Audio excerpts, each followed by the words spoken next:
ଚିନାବାଦାମରେ ଉଛୁର ପତ୍ରଦାଗ ବା ଟିକା ରୋଗ। ଚିନାବାଦାମ ଆମ ରାଜ୍ୟର ଏକ ପ୍ରମୁଖ ତୈଳବୀଜ ଫସଲ। ଖରିଫ, ରବି ଓ ଗ୍ରୀଷ୍ମ ଋତୁରେ ଚିନାବାଦାମ ଚାଷ କରାଯାଇଥାଏ। ଉଛୁର ପତ୍ରଦାଗ ବା ଟିକା ରୋଗ ଚିନାବାଦାମର ଏକ ପ୍ରମୁଖ ରୋଗ। ଏହି କବକଜନିତ ରୋଗ ଆକ୍ରମଣରେ ଫସଲ ଭଲ ବୃଦ୍ଧି ହୁଏ ନାହିଁ ଏବଂ ଅମଳ ମଧ୍ୟ ବହୁ ପରିମାଣରେ କମିଯାଇଥାଏ।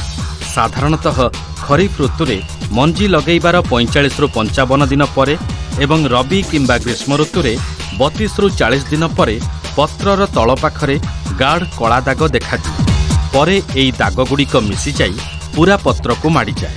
ଅଧିକ ଆକ୍ରାନ୍ତ ହେଲେ ପତ୍ର ଡେମ୍ଫ ଓ କାଣ୍ଡକୁ ମଧ୍ୟ ବ୍ୟାପିଯାଏ ଏବଂ ପରେ ପରେ ପତ୍ର ସବୁ ଝଡ଼ିଯାଏ।